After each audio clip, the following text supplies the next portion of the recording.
Hello, and welcome to another episode of the SENDhelp podcast. And today I am with Jo. Nice And to meet you. Jo is going to be speaking to us about EOTAS packages, which I know people that I've spoken to lately are going to know that this is something that I've been dealing with quite often. It's very needed. It's very underreported, I think. And I think without getting into it a bit much, 1 second, let's start that again because my door went off and that's what distracted me halfway through. I think I've got a parcel. 2 seconds. I cut that bit out. Jesus Christ, what a start. That's never happened as well. Yeah, my bad. That was Amazon. Well, lucky that wasn't like halfway through it. So at least we could just reset. Right, okay, let's start again. I cut that bit out. So, hello. Welcome to another episode of the SENDhelp podcast. And today I've got Jo. Nice to meet you. And we're going to be talking about all things EOTAS. And if you haven't heard of that, you should have. And that's the issue. But no, without butchering any more of an intro, I think I'll hand over to Jo and we'll go for as much as we can. I mean, we could do multiple episodes on this, to be honest, but we'll try and get as much as we can information. And there's going to be definitely stuff that I learn about it because I'm very new to the EOTAS. I'm an EHCP warrior. The EOTAS is a bit new to me as well. So I'm quite looking forward to getting some tips as well. So without further ado, I'll hand over to Jo. So we are a normal family, obviously. My daughter's got SEND needs. She's got ADHD and autism. We are quite lucky and we've had a really relatively fast turnaround in our EHCP and our EOTAS journey. So we had to start from scratch just under 18 months ago. We've already got an EOTAS package agreed from September going forward for the next school year. And we had some really great news today that we were really lucky to have that deadline brought forward to start from the 13th of April going forwards. So they're actually going to provide it earlier from this school year. Nice. So EOTAS, we're quite lucky. A lot of people don't seem to know much about, let alone how to get it. And it's all around like education other than at school. And they have like so much incorporated into their EOTAS packages. So like for our example, we have therapies, we have not just education, but like physical needs, emotional literacy, all the sorts of things that will actually help her as she grows up and, joins the workforce. Even stuff like executive functioning, skills that wouldn't traditionally be taught in a school, she can now get taught through her EOTAS package. And I think it's such a gap in the market and it covers so many children because not everyone finds schools accessible, and it bridges the gap because specialist schools are great, but they're not suitable for everyone. If you've not got a cognitive impairment at all, excuse me, you kind of can't really fit into that society. Yeah. And it's going to be more detrimental to the child as well. And that's where like EOTAS will kind of like take over, because although it's classed as a more complex need, it is and it isn't at the same time. So for us, like I said, my daughter's got no cognitive impairment outside of executive functioning. Putting her into a specialist school would have just knocked her confidence even further. And she's already traumatized by a broken education system. And I think that would be probably the case with a lot of children.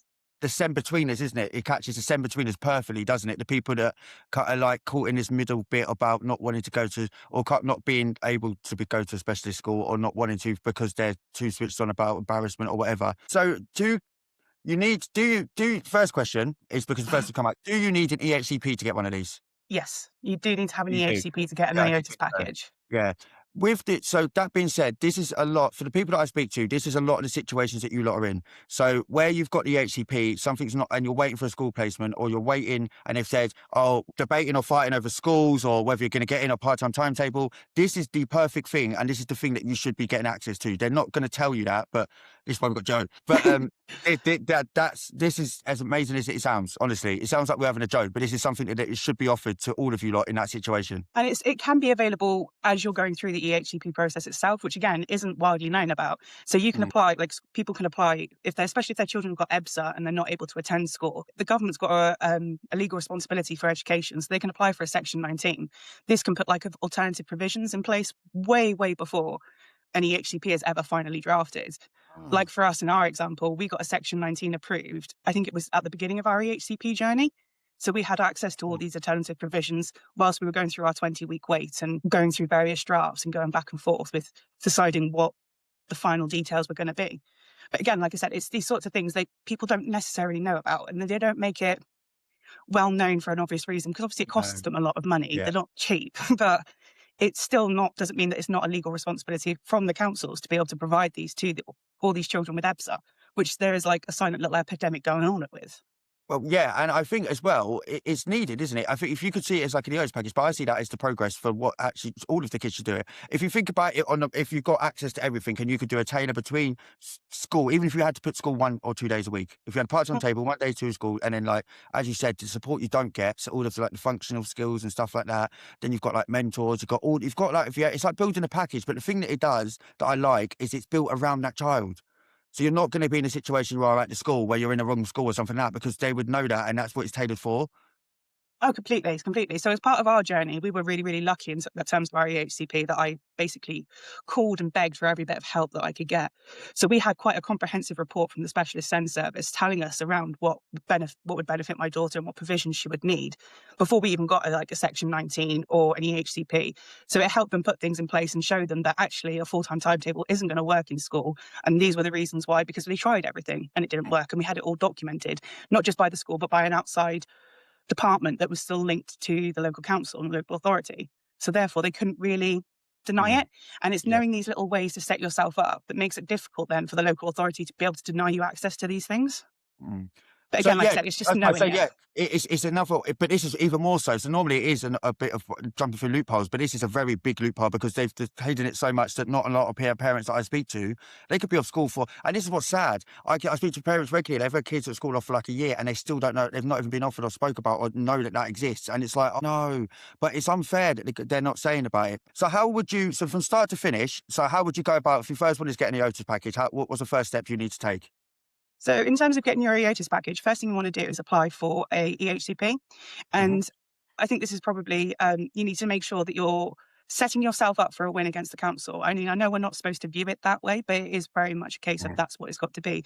You've got to be able to show that you've ticked every box and you've tried every option. So you've got to utilize all the tools in your toolbox. You've got to go to the specialist centre, ask them to conduct a report, show that the school has tried everything on there and that it still can't attend school. Apply for the Section 19 to show that the EBSA is so severe you need an alternative education path. All this will then help set you up and give you more evidence when you go for an EHCP to be able to show that there's no alternative out there. You can't go to a specialist school. One thing we kept getting told that was really helpful in our educational psychologist report, which is standard for most children to get when they're going through the EHCP process, is two key phrases. One was she was not suitable for a mainstream classroom, and the other was able to work at an academically age-appropriate level. Now, those two key phases are both what ruled out specialist provision and mainstream schools. And it's little wordings and tweaks like that when you're getting your reports in and double checking everything that you're reading that is covering off what you need it to cover off. They're great. I mean, they are great. Mate, it's just when did you? So if you're going to get resistance, again? It's setting yourself up. I guess you said preparing yourself to win, isn't it? When you do get resistance, is it still just a base of evidence, a bit like EHCP, that there is not the end of the road? So if it's what I'm trying to say is that EHCPs you go through tribunals and stuff like that. Is there anything like that of the OTIS, or is it literally just they agree it or don't agree it? Um, it can be a case of tribunal and judicial Right. review. Mm, So for us, we had initially, for example, we only had EOTAS for September onwards, which would have been secondary school education. We were supposed to have had a primary school, which was supposed to provide provision for this academic school year. However, my daughter decided that even with the appropriate supports in place, it wasn't suitable for her and she couldn't mm, maintain it or manage it, even on a reduced timetable, even with alternative provisions in place. So that's when you then need to have knowledge of being able to go, right, what are my next steps? So the next steps after that would be, right, well, I now need a Section 42. Because you might have this wonderful EHCP document, you might have this wonderful EP report, but still got to enforce the local authority to realise that they've still got jurisdiction, they've still got duty of care, they have to provide that. And if the school can't provide that because they can't go into school, because of school trauma, because of EBSA, because of anxiety, because of sensory overload, it's not the child's fault. They've still got to find a way to provide that. And quite often that's what results in EOTAS. So that's what yeah. we did this time in order to get the EOTAS package brought forward into this academic year, is I issued the local council with a Section 42.2. Mhm. And that then, and she mentioned those sorts of things, and judicial review, duty of care, non-negligible duty. It's all about knowing the right terminology that will flag up in their audits, Yeah. and this is what helps you.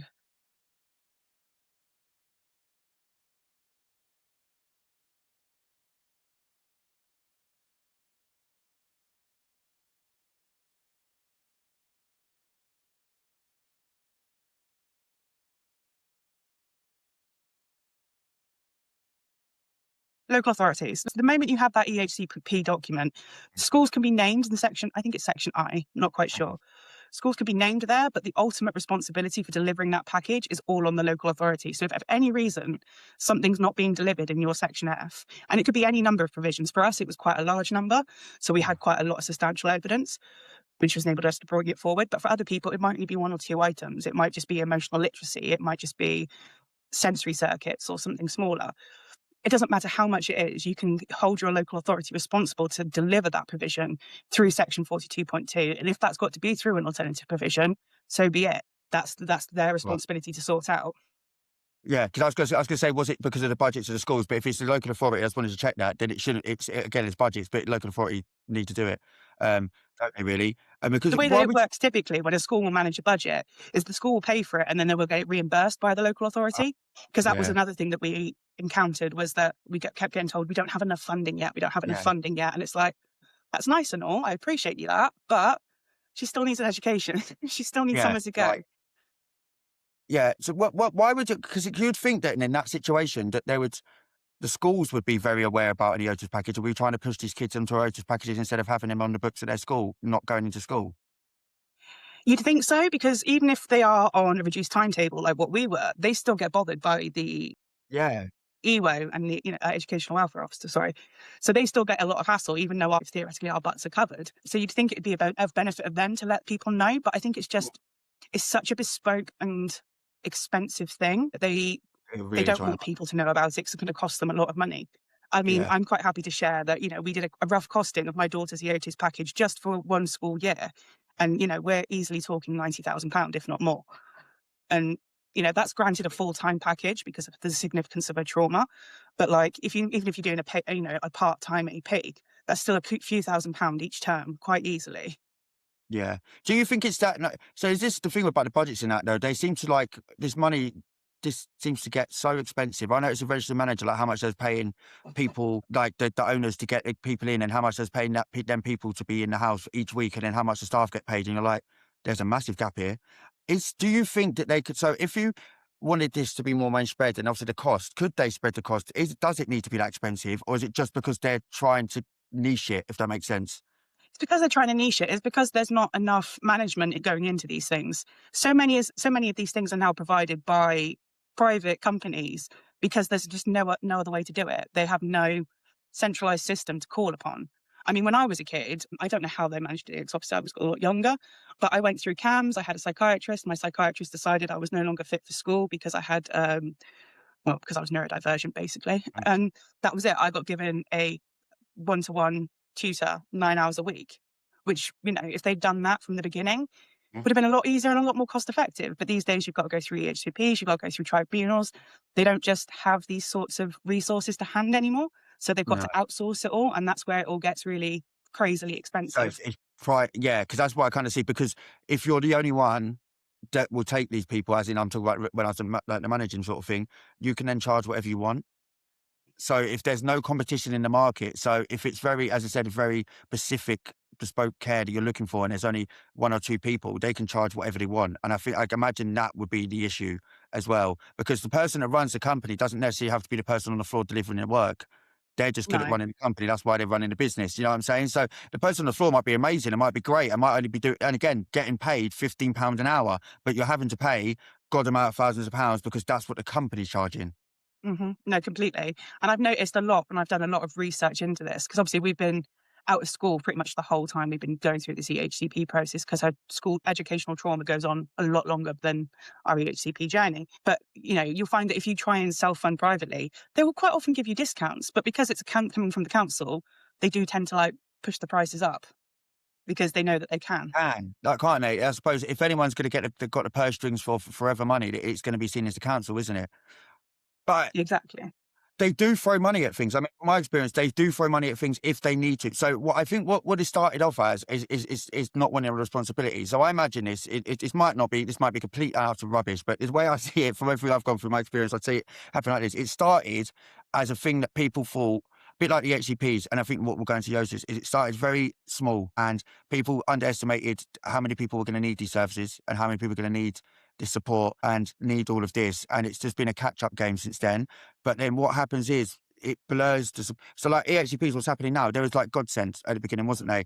Get an HCP that was going to get, as you said, your first EOTAS was straight away. The more people that use it, the slower the service gets, the more tanked it gets, and then that service becomes less valuable because they're doing less of it. Do you know what I mean?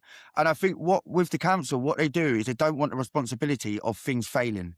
So No. a combination of that and them not having the responsibility of actually having been a stopgap for anything that goes wrong with neurodiversity, any kind of concern, anything like that. So I think they went straight away, let's go private. Let's just go private because it's better than us taking this little bits of issue on. And then as they've done that, more and more and more and more, and SEN needs to come out and they realise, oh my God, we maybe should have done this in-house.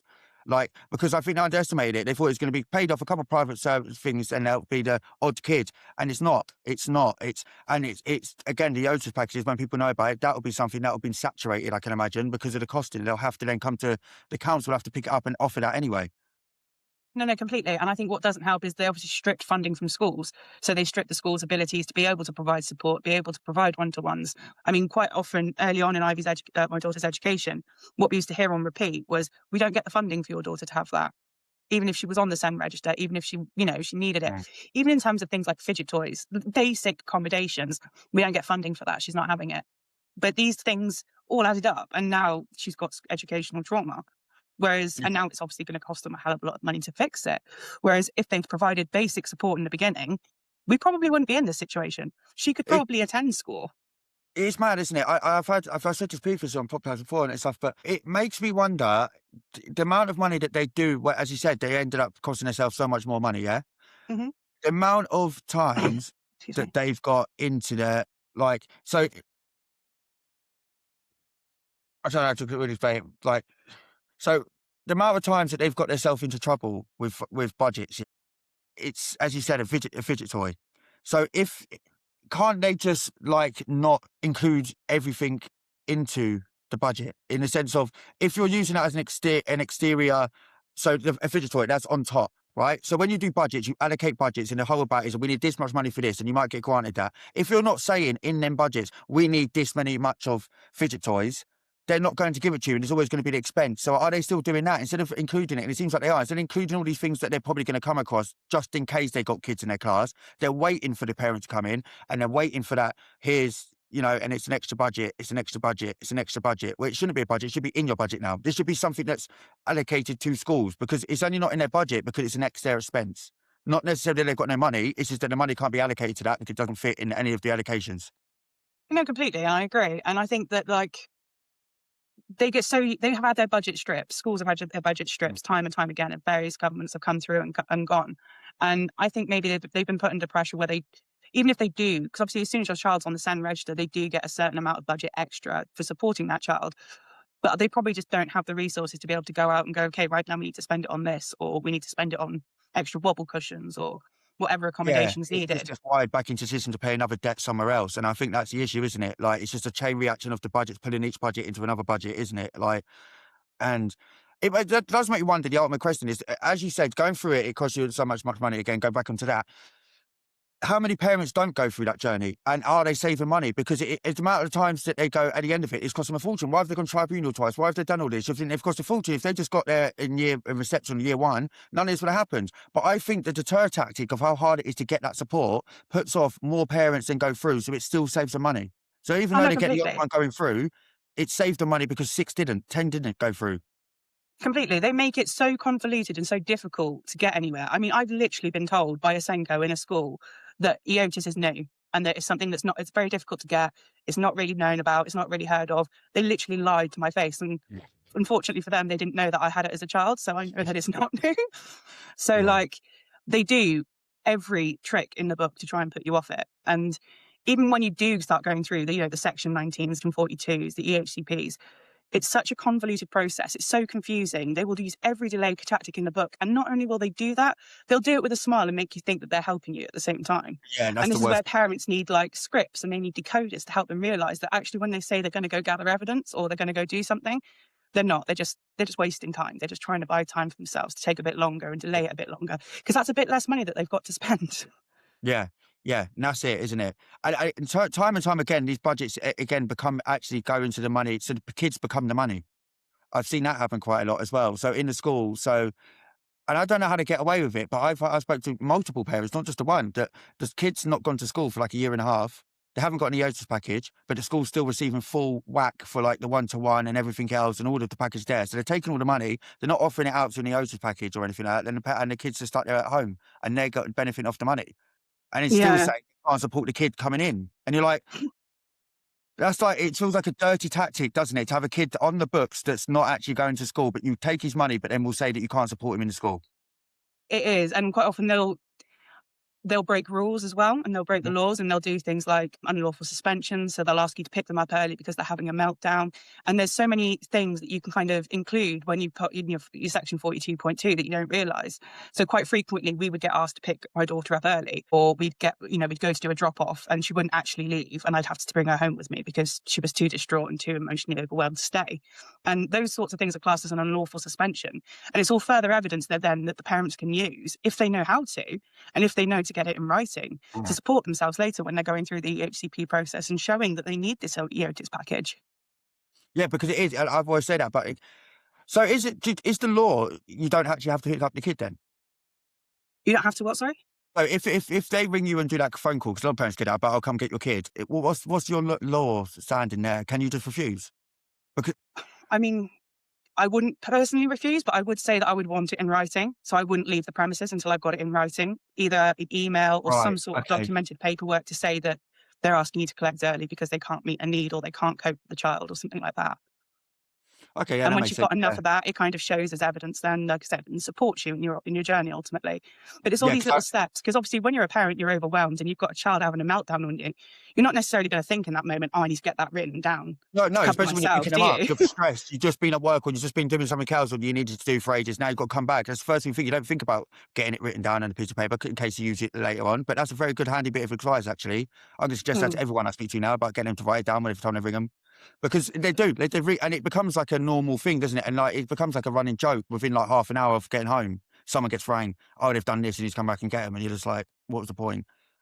No, I worked it in because obviously I work full time. I used to Mm. work it into my routine with my boss, where it used to be like I was supposed to start at 9 o'clock after an 8:30 drop off at school. I'll maybe start at 11 and I'll work my 7.5 hours after I've finished trying to attempt to get her to school. Because we all knew she wasn't going to go, but you still have to, unfortunately, check the boxes. And the way the system's set up, they do need to make they make the children break before they're willing to accept any help, which Yeah. further impacts the problem because a broken child's not going to feel safe to learn. No, and a broken child turns into a broken adult. Like there's no, if you're not getting interventions and you've caused a brokenness in the child, you're not going to get that taken away as an adult. There's nothing that's going to take it away. You're just going to get worse. Exactly. And then the system kind of gets stuck in this loop. You've got broken adults trying to parent broken children. And especially because obviously so many of us who have neurodivergent children and neurodivergent ourselves Hmm. come to try and contend with a child who's in chronic burnout or shut down or, anything else. It's just escalating the problem. And obviously we all just get sent home. We're all dealing with it behind closed doors. And I genuinely believe there's a strong element of it all that's out of sight, out of mind. Yeah, 100%. Yeah, yeah, 100%. I do reckon that's kind of where what we're treated like, it really, isn't it? Like Completely, completely. Because if the child isn't in school, if the child isn't being problematic, they don't.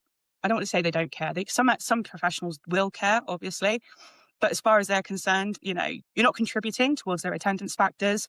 You're taking up more staff time than you should be. You're being more challenging than you should be.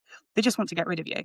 yeah, And it's going to I sound think awful, but ultimately, that's how I got the EOTAS package, by being that parent that emailed every day, that called every day, that was essentially borderline harassing people to do their jobs. yeah, but you have to, and You then have you to. get. And then, like I said, they try the dirty tactics of like making a parent like only have to being able to email once a week or something like that. When you're like, I'm just asking for, you haven't even answered me. What do you mean once a week? I've asked you 6 emails because I've asked you a question and you haven't answered that question. Like, and it's time sensitive or whatever. Like, it's outrageous the tricks that they do in that sort of sense. But that's when it's really helpful knowing about stuff like EBSA, knowing about section Yeah. 42.2, is knowing that you can hold them legally responsible once you've got that EHCP document. I had a parent come to me and ask me a really valid question the other day. If I've got an educational psychologist report, even though I haven't got other medical reports, do I still accept the EHCP in that format and go ahead with it in just that format? And I was like, we have to go through, see if it covers off everything you need. I mean, it sounds awful, but there's so many tools at our disposal now that weren't around like 10 years ago, like Mhm. AI tools and stuff like that. Mhm. The amount of stuff during our process that I've chucked through ChatGPT and was like, find me the weak spots. and it'll come up and Oh, it'll bring out all the different weak spots in your EHCP for you and point out they haven't specified how many times a week they're going to have this therapy. They haven't specified this. They haven't specified that. There's no deadlines and delivery days. But not many people would go, oh, I can put that in ChatGPT and it will no, help me. yeah, I think there's definitely. I'm sorry, people can use ChatGPT differently. Some people really I heavily use it. I heavily use ChatGPT because of my dyslexia as well, and it just makes it so much easier to check that I've not. And again, I use it to check my tone. So like, if I'm really angry about something, before I put it on Facebook, I'm like, have I said anything that's going to come and bite me in the ass? So it's like them sort of things. But you can use it for that, and it's very effective. Where you not only needed to know a friend sort of thing, you can just put it through your EHCPs through that now and say, again, even if it's inaccurate, it's not going to be inaccurate enough for you to be completely wrong. So it will highlight something. It might be the words and something different, do you know what I mean? But it's got a rough idea. So it still points you in that direction to look at the weak spot or whatever, do you know what I mean? Like, so I think that's a very essential tool that I think parents should be using quite a lot, actually. But again, when that becomes normalised and they're just going to see every parent, no matter if they don't know about what or they want, as a ChatGPT parent, then they just start ignoring all these emails that start catching section this and section that. That's where it's really, really important then that we're all using the same red flags. Because there are certain red flags that will come up in their audit that auditors are looking for and stuff like that. And I'm really lucky because I work in finance. I know how audits work. I know that they put a word into a search box and it'll bring up examples. So they tend to listen to these red flag markers a little bit more than they would other Right. statements. Yeah. So that's why you've got to make sure that you're using, the section 42, the non-negligible duty under I can't remember what educational act it is. There's a Family and Education Act that it comes under. If you use all the red markers and the red flags, they're going to go, this is going to get picked up. I've got to go and deal with it. And Yeah. it tends to get dealt with a bit faster. Yeah. It's getting your way to the top of the line, isn't it? By the urgency of getting them having to do it. What sort of things? So I know it's like pretty much everything, isn't it? Your mind is if you can think of something and there isn't actually a service, you could probably get it in EOTAS, so can't you? If you're very good at it. Oh, completely. So every council has an approved providers list of alternative provisions. And through that, they try to cover off as much as possible. They try to cover all age ranges. They try to cover therapies, equine centres, farms. One thing that was discussed was, as my daughter gets older, like workplace settings. So getting her experience in a role that she'd be able to do as a job when she's older. I mean, there's so many different provisions, specific gaming ones and coding ones, all done online. There's in-person ones, there's online provisions. It's so varied and wide. And so many are doing so there's one specific provision that we're going for, and it's really, really interesting one because it's all to do with gaming, which is one of my daughter's special interests. Not only do they have on-site provisions throughout the UK, they do a remote one as well. So they're trying to kind of cater as much as possible. Yeah. They can, because a lot of it is one-to-one, they can make it as bespoke and interest-based as they need to, which is really important when your child's traumatized and unwilling to engage. So like my child specifically, the mere mention of math, she will have a panic attack. She won't talk to you, and you'll probably be lucky if she only hisses at you because she will just shut down completely. Whereas if you go through with like gaming and Dandy's World and Roblox and all these things, I probably shouldn't admit that she's going on as a parent, although she does so safely. It gives her an access into education. She can learn about probabilities. She can do things that she wouldn't be able to do without it. Whereas if you sat her down in the classroom and said, do your times tables, you'd be lucky if she told you to go away nicely. Yeah, it's. Do you know what? Do you know what I just thought about then? It's almost like the school should do this. Like, why? It's the worst. School is never going to include gaming into their society. But again, it's such, and this is why they're going to have. It's not just so much about the private companies and. They refuse to change the way that they teach in the mainstream schools when actually, realistically, these companies work not definitely because they're SEN related, because they're time related. So they're in the times of what kids are doing. So they can relate to a lot of kids just by gaming, and you can get through to kids just for that element. Stuff like Minecraft and the things that I've seen that people have done in Minecraft, like I've seen it work so many different ways. And one of the best ways I saw was when they got there was a teacher and a TA, like a normal classroom, and like 7 kids. And they was all in a server together, and it was just them in a server. And the teacher was going, "So we've got to make this Roman tower of this thing here. We've got to make it 3x3 and stuff like this." And it was just so fun in the game. And I was like, "There is nothing wrong with this." And if actually they've learned more than I can imagine that any kid will learning just like 3x3 blocks at the time. And I was like, it's the future, but how that getting out into schools' heads that sort of like that alternative way is the way that's should be going forward, not just for SEN kids, but for everybody with shorts and the attention span going down and all sorts. Oh, no, completely, completely. I mean, when my daughter was little, I was literally the anti-tablet parent. I was like, she's never going to have a tablet. She's never going to go on it. She's never going to use it. She's going to be reading. She's going to be doing this, that, and the other instead. Granted, she does read. She does do all that stuff, but coding is one of her things. She loves There we go. coding. She loves game building and world building. just her niche. And and And and like can I to just say deprive her of that. something like coding, like, because obviously I would love one of my kids getting coding. In this day and age, that skill is something that could make you £1 million easily. And especially coming through as a kid, you could get that money very quickly on because you'll know it more than the older generation. And it's like, if you didn't do what you've done to get any EOTAS, would that have been picked up? And would you be at the point now of knowing how much and being able to further that coding? Probably Well, wouldn't, no, of right? course not. Because it'd be, Schools, and that's schools, so scary, isn't it? The whole skill set would have been missed.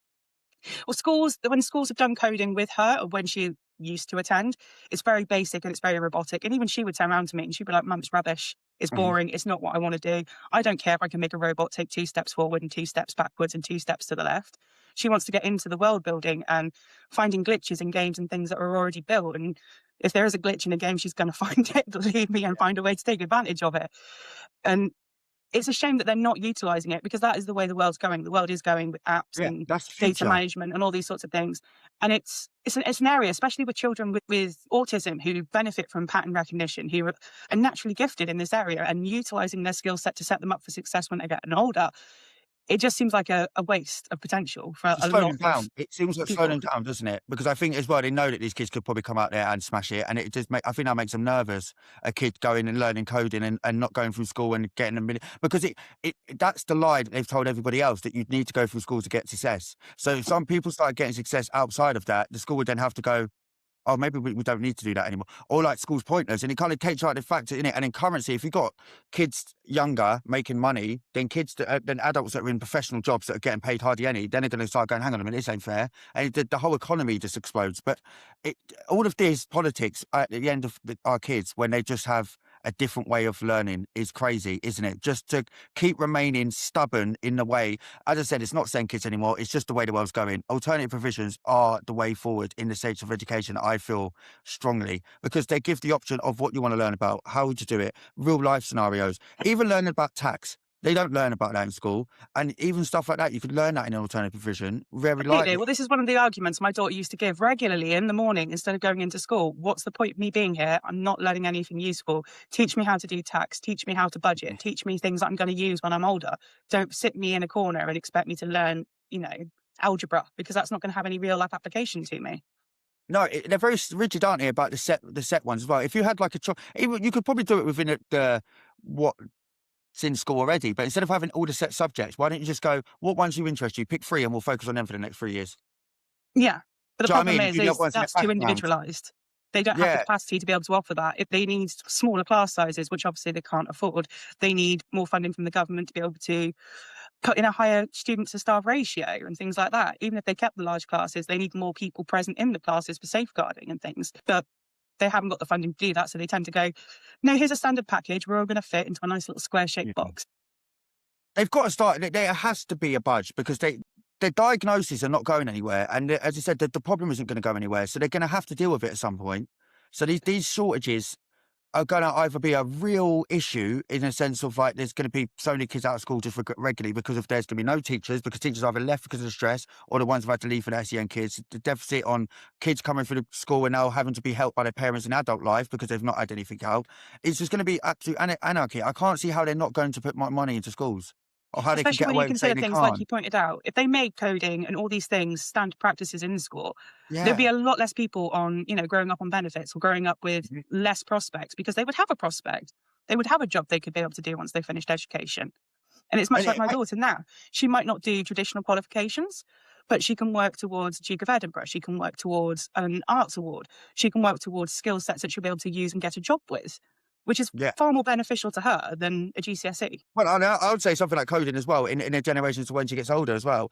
This is the gap, stopping kids from doing that, but you're not going to be able to do it. So what happens when you need the next lot of software built and you realise that you've not let kids do any coding, and you've only got like 5 kids that can do it because they're the only ones that have got out of the way, had the EOTAS package and managed to go into their skills.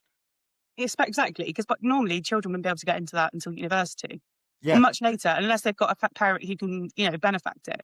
I mean, we're yeah, quite lucky in our situation. I've always known it's been a niche thing for her, so she's had a Raspberry Pi and stuff like that. But Raspberry Pis are quite effective. They're yeah. little computers you build yourself, and I don't see why a school shouldn't be able to utilise that, make it an after-school club, make it No. something. Do you know what I mean? Yeah, I always thought that with trades as well. Like, why were you doing so much? Why would you not just throw in about? Because even if you've done like construction work lightly, that's DIY skills. Yeah, If you've done completely. mechanics, likely that's maintenance for your car that you know to do. You know, it's just, and they're fun. Why would you not just drop them in every so often? Like, Well, other college to countries me, do it. yeah, Other college to countries, me opens my world. I was like, oh my God, learning could be fun. But before it's sit behind the car, then you're like, you're doing stuff. And we went go-karting and I couldn't believe it. I was like, this is learning. Like, but why didn't they do that before? no, completely. Like I said, other countries do it. So when we took Ivy on holiday one year, and she made friends with some other little kids in this other country, and they had a whole class, which most of the class spent most of the day on, called life skills. And it set them up for a profession, like you said. They learned plumbing, the basics of plumbing, so they could manage their home. They learned basics of electrics, so they could manage their home. They learned learn a trade, whether it be beauty, whether it be mechanics, whether it be something, sewing, anything. And it's like, that should be a standard, because we're Yeah, always going to need these services. We're always going to need to know how to look after ourselves, how to run our home, how to look after our home. And it seems like a very underdeveloped area for us in our academic it is. Yeah. setup. Considering how much like physical work and trades are still relevant, and especially with AI now cutting away like office work and stuff, and it's going back to trading again, it's mad that they teach you all of this stuff from like reception to like year 12, and then you go out and then in 2 years you learn how to get in the trade, which is irrelevant to anything you've taught before. So it just shows you how easy you could have learned that before. So why wait till like 16? Teach that at 11 or 12. Everyone can know that. Do you know what I mean?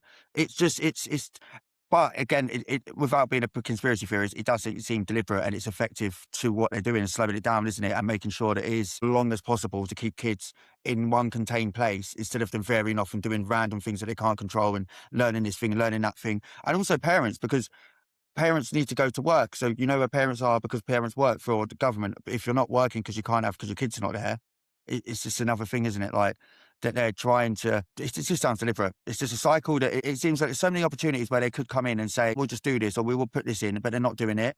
It doesn't need an overhaul to everyone in agreement and a massive parliament decision to put like a fidget toy in every classroom.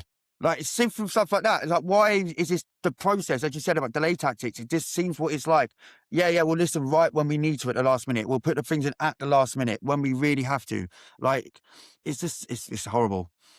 This is why, as parents, we've got to set ourselves up from the beginning for success. And we've got to make sure, I always say when I'm talking with other parents, when you're dealing with schools, when you're dealing with local authorities, it is a tick box exercise. And there should be something out there for parents to like a little flow chart. This is the situation, you tried this and move on to that. Or this is, you tried this, move on to the next step, or little tick boxes. Have you got this covered? Have you got that covered? Because it would just make the whole process so much easier for them. Do you know what I Yeah, mean? Because at the moment, at least for us, when we started it and when we went through it all, because no one tells you the full end-to-end process and no one supports you through the end-to-end process, you kind of feel like you're just going through it blindly. And you're yeah, getting bamboozled at every step by all the jargon that they're throwing at you. And it does slow you down. I mean, granted, our process it was really does. quick, but I do feel if we'd had somebody at the start going, this is what you need to do, we probably could have been quicker. Do you know what I Yeah. mean? And that's what I said. That's why it's so effective, isn't it? Because you do have to learn. And then that goes on unfairly on people. It's not easy. And this is the thing that people are missing. To learn these practices, to learn these loopholes, you literally have to be borderline learning law or some kind of thing. Not everyone does that because of it's hard, to retain it. And if you've got no diversion and the adults got it, they might necessarily not be able to do it. But it doesn't. That shouldn't make the difference between whether your kid gets supported or not. And No. that is what is making a difference, isn't it? People either not being told or people trying to work it out like we've had to and not being able to, just to actually not be able to, because it is hard. And I'm, again, EOTAS packages, I learned everything I've done in the EHCPs and then they come across, I was like, I'm not even doing it again. Because it is such a, getting these skills. And that's what I learned with the SENDhelp, even with the app. I was like, I can give everything out to it, but I could do it basic, but everyone learns these skill fields. So it's Mhm. stupid for me to try and cover everything when I know people have done specific this. And I know we're getting to that point now where we can share across the fields, but without knowing anyone in that field, you are just doing it on your own. And so, like I said, so many people break it down. So, like you pointed out, there'll be different people with different areas of expertise, but Mhm. they won't necessarily talk to each other. So you could literally end up going round in circles for months without even Yeah. realizing that you're being delayed and fobbed off at every opportunity, which is Yeah, really because we're a frustrating as a person parent because now. this whole time your child's out of school. They're not doing anything. They're lonely. They're depressed. I know. And this is what I mean, why they don't offer the IOTA package, because it just shows you how much they're not thinking about the kids and thinking about the budget still. Because it just seems like a win-win for everyone in that scenario. Mhm. Of like, no, why would you not do that? Like, apart from, again, the local authority, which is going to cost money because they're going to have to go private because they haven't put it. I mean, I quite often you will actually hear of that. They will actually pay for private schools. I've known several children with neurodivergence who have ended up being paid for to go to private schools just because it's cheaper than EOTAS. But again, not a lot of people Really? know that that's an option. Yeah, Oh, wow. So they're really setting everyone for the back then as well. And as I said, it's silly that they've just got it because they could do it themselves. They could start training people in council, putting people in council, getting these companies to start working for a council, paying them fair wages. The whole time they're privatising it, they're going to come with like people that they said entrepreneurs. mhm. That's different, isn't it? Like that, and you can't. If they're going to pay that much, why not? I went on a tender. So when I was looking at this for my local council here, and there's something called a tender, and you go onto it. So if you do want to do mentoring or advocacy, it's basically like you said, being on the approved service list. I went on there naively, and I've come across them before when I was doing my other work. So that's why I was aware about them, and I was thinking, yeah, okay, so like, what would it be like? Just get one contract, and you'll be out for like 100 grand a year. Mm, You'll be like, easily. no, it was a lot more. I Yeah. was looking on there and I was looking at the ones on there. It was like 1.5 million for like a year support, seeing someone one-to-one with mental health. I was like, that's what you're paying because you can't facilitate that within yourself and you're willing to pay. I couldn't believe it. I was like, as a company person, you're going to jump on that. But then everyone, that's the problem because you need a fine line between the work is hard and not too profitable that you're going to do it regardless if you can do it. And I think that's what you see with care companies and all these people coming up that they don't necessarily know how to do it, but because there's so much money, fuck it, we'll try. You know, Oh, no, we'll try to do it. completely. You're going to throw this much money. We'll try it. And this is what all these companies, not necessarily good. You'll get the good ones mixed in with the people that are just trying it because, oh, well, it's less of a risk of investment. If they're going to pay me this much money, I should invest this much money myself. They're going to pay me 3 times that in my first year.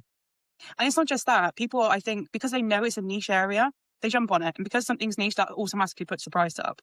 It's not Yeah. like it's something that's widely available. So they know Yeah. that they can get away with charging a set amount, which, don't get me wrong, in some cases, it needs to be deserved because, for example, one of the APs we're going for, they've got an educational psychologist on site. They've got teachers that teach political sciences across all age ranges. They've got Yeah. sciences. They've got data coding and data management. They've got all sorts.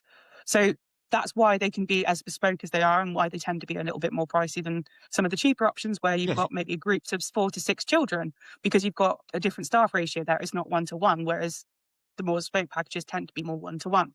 But still, they could, like you said, they could take it in-house. They could hire an educational psychologist to work within an area or a group of them. It would still probably save them a lot of money long term. Yeah. And I bet, like I said, the deficit would be from the owners to the people that get their supporting on the floor. So there'd be another deficit again about the money that the owners are requesting to the money that the people on the floor are seeing. So it doesn't match up. So the people who are actually doing all the work and making them are actually only getting paid probably minimum wage just over. So charging like an extortionate amount of money for that care when you're only paying the staff members 15 quid an hour out of that, that's insane because your pocket, like again, and I think I can see this where the schools are getting annoyed with the academies and stuff. Because again, as I said, the people working in that field would want to do everything right. The people that go into there would want to do right, but above it would be like the local authorities and a business owner, entrepreneur, and that's where the kid gets lost, isn't it? In between this fight about what's going to do, how much money, and the kid, the time goes on and on and on and on, and it never settles sometimes, and you just end up missing out. And then the next Oh, second school, completely. we set it like, And this is why I always tell people, whenever I've worked with people in the past, I'm a bulldog. Point me in a mm, direction, I will go and bark and I will kick off and I will do what needs to be done to get it done. Because sometimes as the parent in the situation, you've got to go and do that. You've got to go and phone up these academies. You've got to go speak to their finance team, go, right, I know we've got an EHCP. I know you've received funding. yeah, I want to know where it is. I want to see where it's being spent. A lot of yeah. parents probably wouldn't feel empowered enough to feel like they've got a right to do that. But No. we Oh, should well, I be. think We that's should be I doing think the that. point, yeah, that you've got no rights here, you peasant, you can't request that. Like, do you know what I mean? It's like kind of that. Everybody's like, well, how you're not gonna be able to do that to us. Like, No, it's almost like, and I've done it again, several they're not times. even fighting about complaints, are they? Schools, really? To be honest, they're not. Let's be honest, they're not. They don't care. Oh, we're The gonna only get thing, the complaint. only thing they Okay, care about are those red flags I mentioned before. Red flags that will flow up in an audit, that's what's going to save your butt in all this. That's what that people need to learn. But unless people tell you honesty, what those red yeah, flags are, you don't know what the auditors are looking for. And that's, again, another one of these things that gets buried. I mean, we've got places like SENDhelp and EBSA, which help us. They give us templates, they show us the sort of things to use, and they give us an idea. But again, they're not widely circulated. People don't always know that EBSA's got a whole host of templates that we can go and utilize. yeah, free, yeah. Yeah, no, they don't. And they Sendy Us is another one as well, isn't it? Because I've heard some places they're really good, some places not so great. But I think morally, the idea of them is they're independent from a school. Mm. So if you're going for a concern, it's not like you're going into the school with a concern. You're going to someone that would just tell you how it should be, not how the school's going to do it, like what your laws are, what you should be doing, and advise you on a neutral backing, isn't it? I think some of them do get swallowed too closely to the council, but I think the good ones are the ones that are independent and you can go there. But again, they don't. I don't know if it's their fault, but that's not promoted enough. SENDhelp as an independent person you could go check, Even because if parent care not, councils, they have such a wealth of knowledge. And so, like, earlier on in our EHCP assessment, which was the beginning of September 24, the council round here brought in needs-led assessments. The mm, school weren't even aware of those. I had to go to the local parent care council and ask them, can you help us out here? The school don't know what I'm talking about. They have no idea what I'm asking for. yeah. So And it even did. they've got tools. Yeah. Do you think as well, when it comes to the communication of it, I think that sometimes that not everyone's aware. So how parents are not aware about IOTAs, but how aware do you think schools are? Like, I know the heads and stuff might be, but like general teachers, and when you say it to people, because I think that's the first hurdle, isn't it? When you go there, like, what are you talking about? No, you can't get that. And then parents are like, oh, okay. But I I think it's think because maybe they don't understand. Senkos might know. Then it's highly likely they should know. Maybe they don't know the extent with which it's available. Maybe they don't know how you go about achieving it. But they should know that it's an offer that's available. Same as Section 19s, same as heads. They should all be aware of these things. And I think there's also another section they can utilise for alternative provisions called behavioural support. So they can Mhm. get additional funding from a behavioural support unit to be able to put alternative provision in place as well. But how often they actually use these is another matter. So No. sometimes just having the knowledge and knowing that it's there from these people doesn't mean they'll actually utilize it. Yeah. And I suppose then it goes back to your local area of council as well, depending on what support's available for your EOTAS package.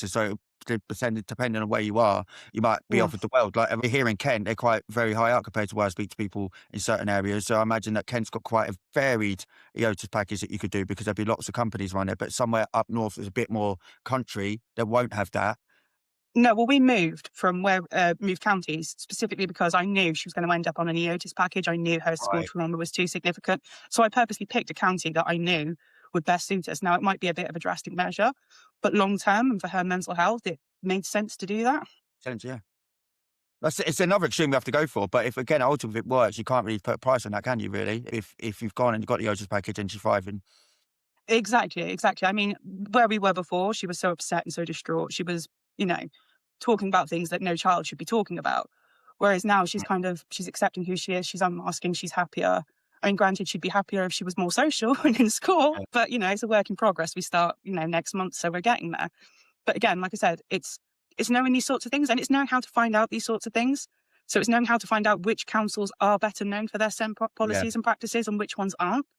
And Yeah. I don't think, like I said, again, I don't know if a lot of parents know how to tell that, because obviously they've all got SEND policies, they've all got SEND procedures, they've all got local offers, but it's being able to establish the good between a good one It's and a bad hard, isn't one. it? 'Cause they all pretend to be pretty, but until you speak to people in that area, I've kind of dialed it down, but that's because I speak to hundreds of parents, and you kind of can tell as soon as they say an area, you're like, oh dear, Yeah, like exactly. they're saying, well, yeah, you're like, oh god, I don't even know how much I can help, because my normal advice is going to be fill them deaf ears, because they're not going to help you, like. But it's a shame like that as well, and then you've got to think about political thing about, like, if you get, depending on what parties locally authority is where they're going to take, again, a bit like what head teacher, whether they care about sendies or not, whether that's a priority. One thing you touched on before that's quite good is if you, I agree with you, if you keep them with the red flags. And another way I think for my profession, what I'd know to get them, if you looked at Ofsted and knew what Ofsted are going to look at, and you tried to make that not look good on Ofsted as well, that's another thing I can imagine schools would jump over. So if you started saying, or something was going to, because that's why they're okay as long as all them things are ticking over, aren't they? As soon as something's going to come in an inspection, they know is going to come up. Or again, safeguarding is another one I don't like. Like, I took my kid off on safeguarding, and they kept trying to say no because of he can't come into school about bullying or whatever. I said, no, it's safeguarding. It's a bullying incident. You haven't come to meeting and he's safe. They hated it, but he actioned the whole way through because they had to. But not many people know to do that. They'll take their kid out of school and say, no, it's not coming back. You ain't sorted the problem. What that means is you've chose to take that kid out of school and they don't have responsibility. Like, Oh, so completely. it's a Safeguarding is little, such a good one. Educational trauma and yeah, educational neglect. All, like I said, all these red flags that parents don't know to use. They'll probably say the same thing, just in a different format. But you've got to say it in the right format that's going to flag in an audit yeah, when yeah. when Ofsted and people come in and check these places.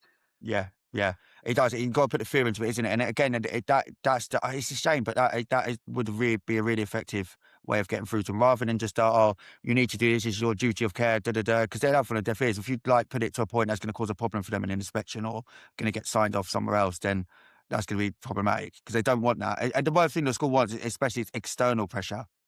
So Hmm. anyone coming into that school, they like keeping their school very private, don't they? They don't like outside people coming in. They don't like independent people, especially, coming in.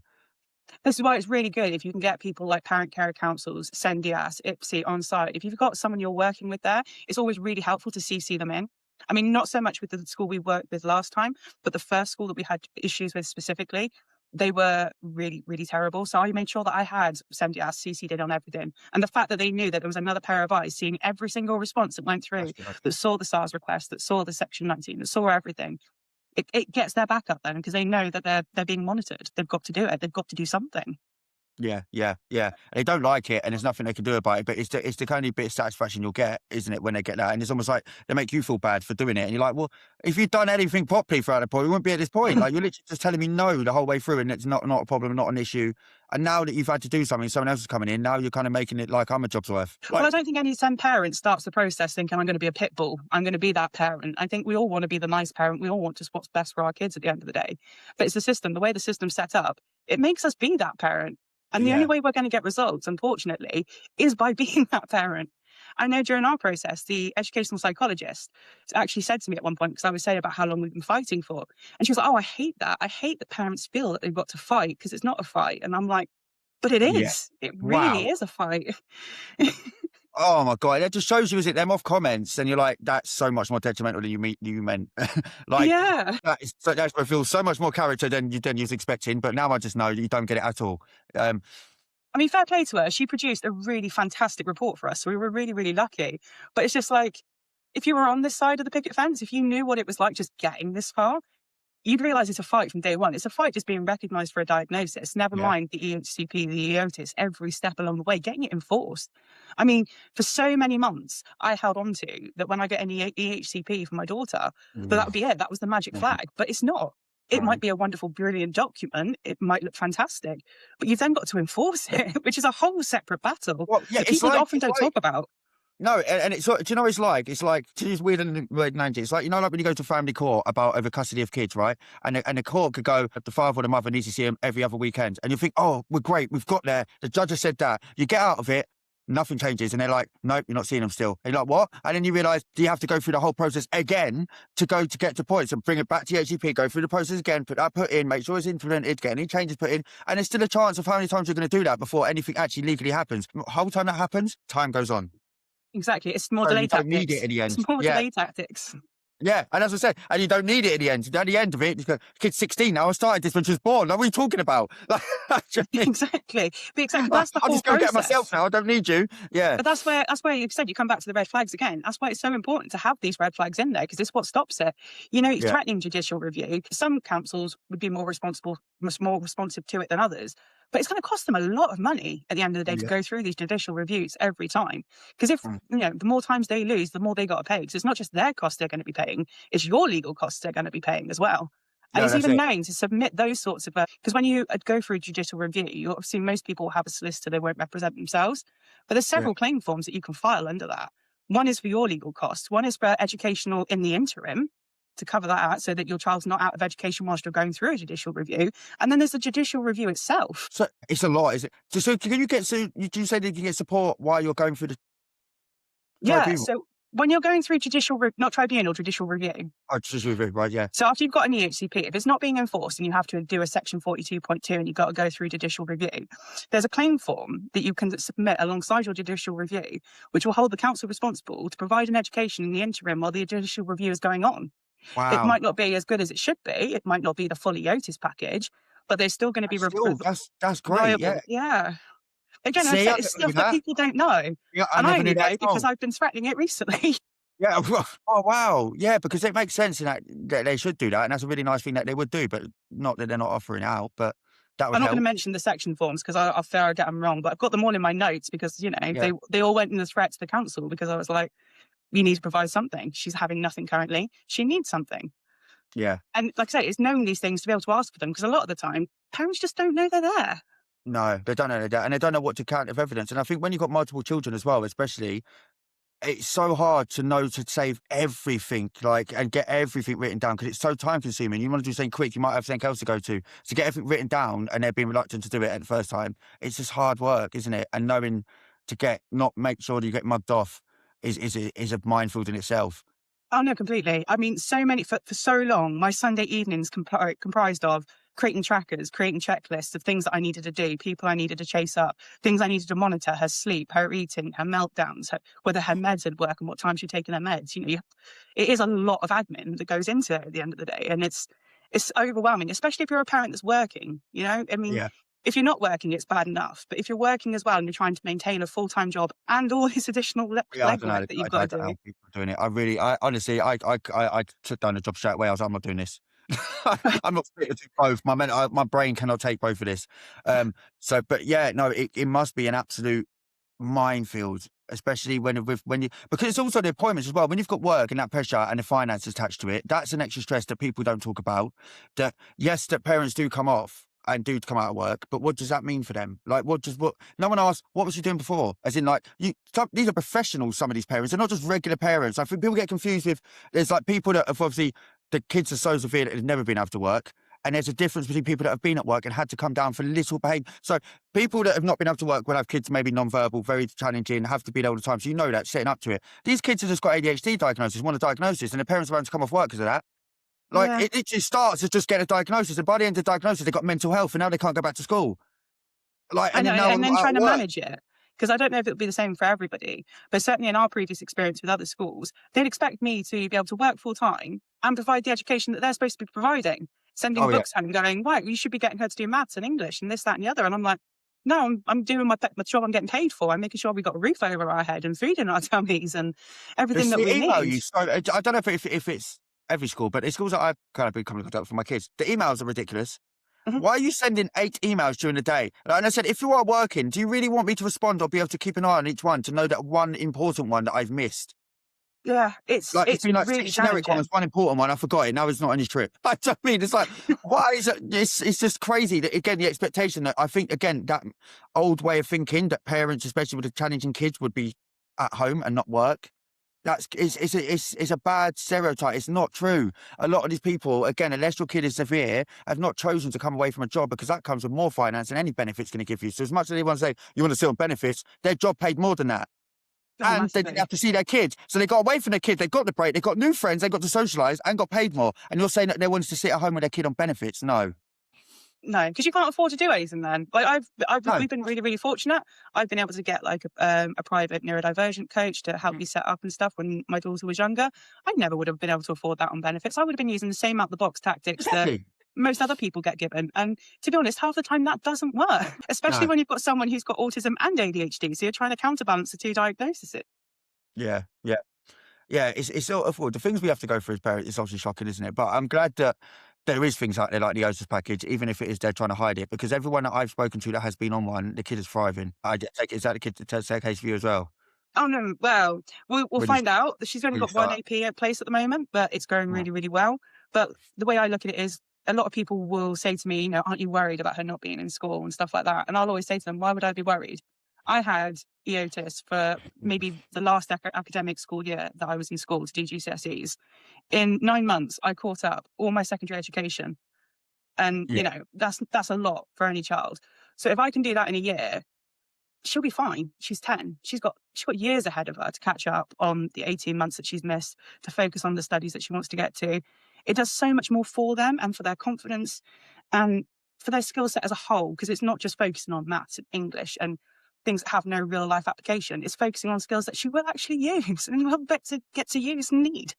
and relationships that will be natural instead of that normal, that very rigid teacher-kid relationship, isn't it? So you can have a bit more of that personal relationship, that bit more of excitement. Oh, I can't wait to go see that film. We're going to go do this. It's a bit more natural and it's a bit more. So when people are saying about missing out the social side, someone said this to me the other day. I can't remember who it was.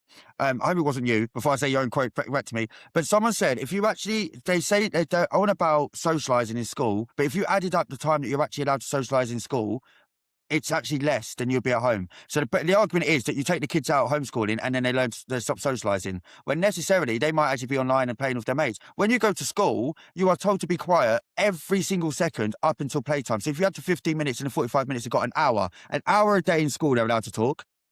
Yeah, and they get no support. So when you've got children with social communication issues, that hour is even harder. That hour is Yeah. like an hour of torture. Whereas you stick them in an AP provision or you home educate them, they're going to be talking with people on the same wavelengths as them. They're going to be building social skills that they can actually use. Yeah, no, that's it. And they That's don't have it. to mask. So like my daughter, when she was in school, she wouldn't ask questions at all. She was very shut down. Whereas now, if she's not sure if we're being sarcastic or if we're using a humour or a joke she doesn't get, she'll come and ask us, what do you mean by that? Were you being sarcastic then? And it's being able Yeah. to give them the confidence to ask these questions so they can grow their social skills. Yeah. Yeah. No, it is. And you'll get stuff out of your children that you wouldn't know that was even there, I think, as well. When they get to that relaxed state, there's not the pressure of going to school. They're not, and for them to know that that pressure's off as well, I suppose you get a different kid anyway. But the difference you see in your children, I go back to what I see with Calvin moving schools, and he's literally gone from one kid to the other. I say, the only way I could describe it is he's gone from 3 months ago being a kid that was very high ADHD to now a kid that's very, very autistic. And it's like, it's crazy because you had thought he's had medication. He hasn't had medication. It's just No? the changing environment has worked so well that a lot of the anxiety that was pushing the ADHD symptoms have now quieted down. And it's Oh. like you would never think without getting that time and having that time again, the break. If we went to one school to the other, wouldn't have happened. But that the time in between when it's like look, acknowledging what's going on, the bonding time we had, going in there, setting him up to calm, the awareness, even having the month, okay, we're going to start now next week and then a week after that and a week after that, the countdown and stuff like that. And he just become a different person. And it just shows that when you actually spend the time with your children to put them first once, Mhm. you'll see a different version of your child. And it's like all the parenting tactics and everything else I thought I'd do in the world, I would still be doing now at the sense of him being in the wrong school. And I think Yeah. it's because of parenting or because of his ADHD, because of his autism. Well, it wasn't. It's he's not okay at school. He wasn't okay. But Like, and that's their it's default. Their crazy. default is to gaslight us into thinking it's our fault. Yeah, That's why they send us on all these parenting courses. And I don't know if it's the same for you, but I went on countless of them thinking, okay, well, I must be missing something because I'm doing the timetables, I'm doing this, I'm oh, offering limited choices for choice paralysis. And you go through them all. And literally the last one we went on, we turned up and I went through everything we'd already covered. And I was like, am I missing anything? And she was like, no, you may as well go home because you know more than I do at this point. And I was like, oh, thank you. yeah, Do you know what I mean? It's the way that they gaslight you into thinking you're the problem or something yeah. other than them is the problem. Yeah, and that's it, because you do believe it. And as I said, it is. And it's incredible to see that impact of a school, change of school. And I'm hoping, again, with the EOTAS package and that, he would love that. I think every kid would love that as well, instead of going to school, having that tailored thing to it. But I can see how they thrive. And they thrive very quickly in that short space of time, like you mentioned before, because they're in a safe environment. And it's seeing your kid. And I never would have seen my kid like that in school, I think, if you say that other school. That's Mm. like even the fact that the school are going to me and saying about autism and they're getting that kind of different set of phone calls like I've got before, like, and it's different set of behaviours and everything, like, and it's almost, again, I can't help but feel guilty because I didn't put them out before, but I shouldn't. It's school's fault. They're Yeah, meant to because be at the end there of the for our day, kids. yeah, they're the professionals. They're the ones who are supposed to know.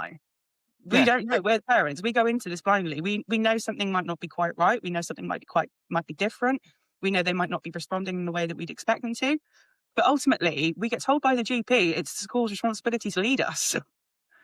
But they don't. And it gets left to us and we've got to do the legwork. We've got to do the research. But again, if you don't know what area you're looking in, you're not going to know what to look for. So how are you no, going to find any and answers? you're just going to panic.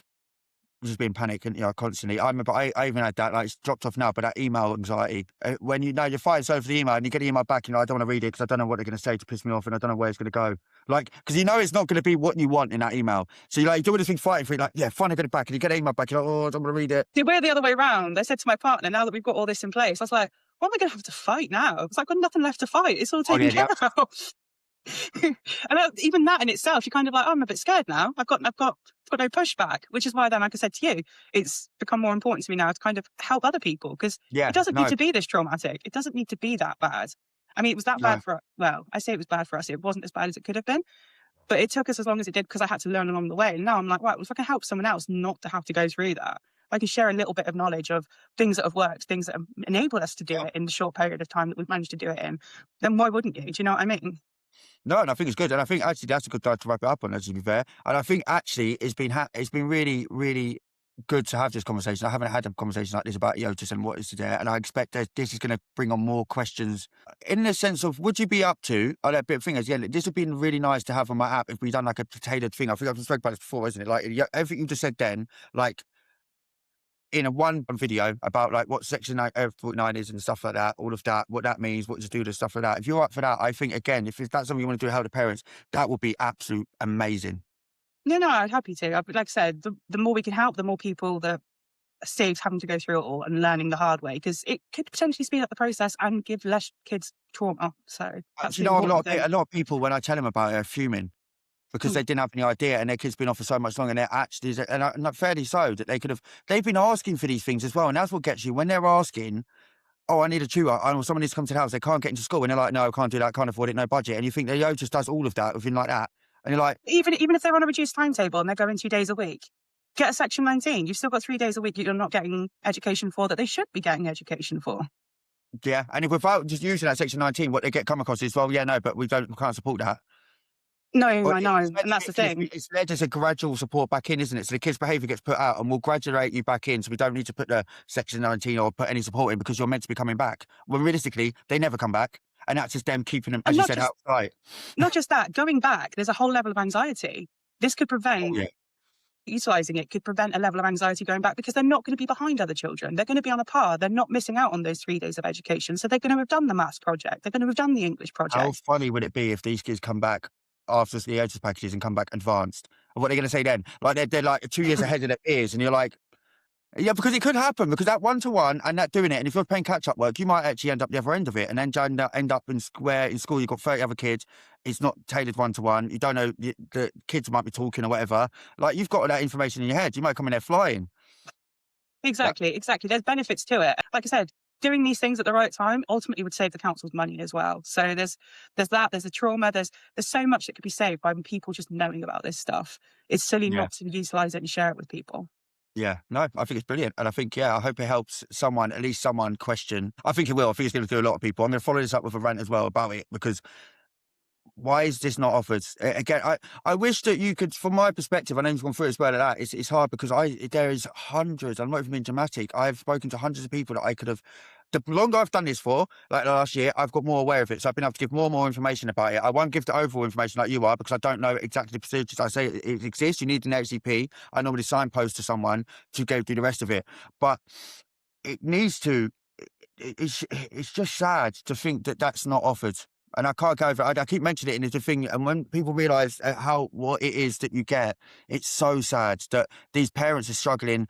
There's kids that are doing awful things to themselves, hurting their siblings, hurting their parents, all because they're being left and being told that there's nothing out there, and they have to wait for this EHCP, and they have to wait to they get accepted, or if they don't get accepted, then that's it. They're just left to. And so, if you deregister, this question before we finish, actually, if you deregister your child, can you still get it?